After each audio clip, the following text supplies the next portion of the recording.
if you are a CEO or a manager and you are leading various generations, you will agree with me that sometimes there are conflicts, sometimes there are disagreements, there are misunderstandings that arise as a result of different age groups or different set of employees that are in different generations. Of course, there are the older generations that may not be currently in the corporate landscape. The greatest generation that was referred to as Gen I, followed by the silent generation.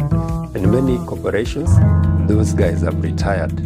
So the generations that are currently in the job market are the baby boomers, Generation X, Generation Y, that is the millennials, and now Gen Z that are coming into the corporate landscape.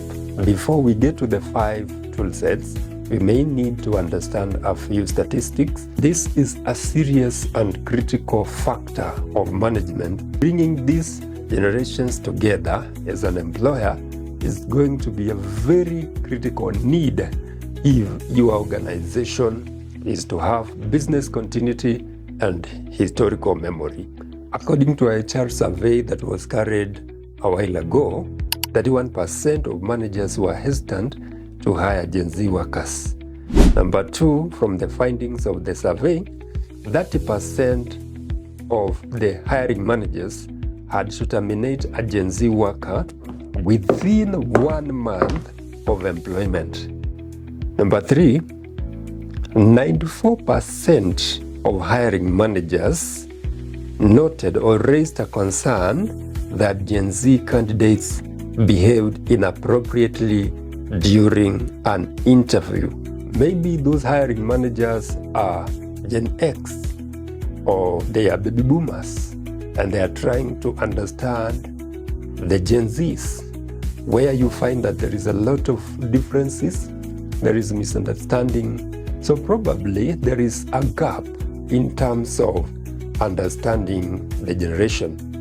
Probably they may conclude that Gen Zs are hard to deal with, they are rude, they do not dress appropriately during interviews or as they go to work, or they don't follow company policies. But the question we need to ask ourselves is, would that be happening because of misunderstanding? We may need to ask ourselves, are these some of the considerations that we will be putting in place, especially when we are doing interviews? Are we going to look into that suit if we call people for interviews and Gen Zs come dressed in a bit of relaxed mode rather than those tight suits and ties?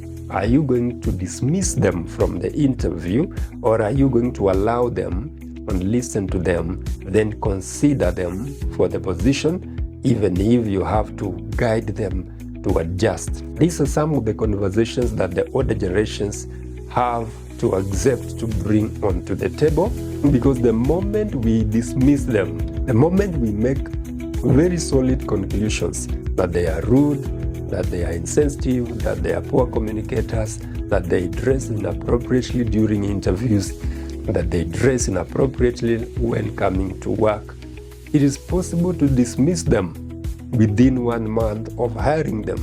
But the question will be, for how long are you going to be dismissing them? Do you expect that dismissing them will change their perceptions? Remember, we have said that different generations perceive things differently. So the moment you think that they should know, you are probably a baby boomer or in Gen X, and you expect naturally that somebody should come to work dressed seriously and in a tight suit. But that is your perception according to your generation. How many Gen Zs are you going to fire from your organization if you are not going to be open to engage them? When we see the Gen Zs behave the way they do, it is possible that they are trying to communicate something to you by the way they talk, by the way they communicate, because they are very open, direct, and forthright. So it is possible for you to misunderstand them in their forthrightness, in their open and timely communication. It is possible for you to perceive it as being rude or being insensitive or not following the set corporate rules that they may be uncomfortable with according to their perception, according to their generational perception. But on your side, as a manager, as a CEO who is a Gen X or baby boomer, or even the inflexible millennials, you may misjudge them. Instead of opening up the table of discussion, you may dismiss them, you may let them go. So what happens? You cannot retain the older generations forever. At one point, you'll have to recruit the Gen Zs. So that means then that this discussion has to be made a little open, and we have to remove these barriers and the rigidities that we may have set as corporations or as organizations.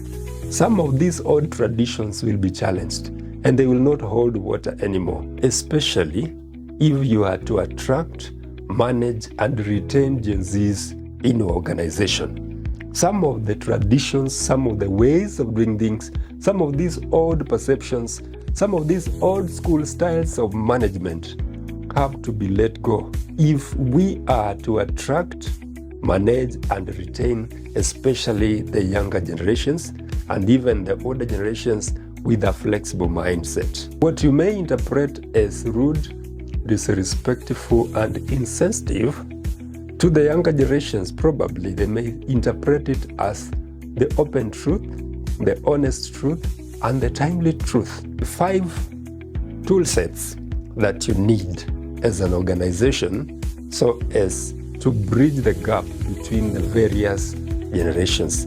Number 1, up-to-date and relevant induction process or induction tools. Induction processes of many organizations are very weak and poor. You get into an organization and you are taken straight into the job training, what is called on-the-job training. That should be a second step. The first step should be induction training, which includes the set of tools that are useful and helpful to the new employee to understand the organization. But the question here is they must be up to date and relevant. Especially for the young employees, the Gen Zs, they will look at them, but if they are biased, they are irrelevant, they are skewed, then they will challenge the status quo. It should be made open, the HR policy, the functional policy, and the code of conduct. That will help the new employee be able to get a feel of the organization. Number 2, feedback tools.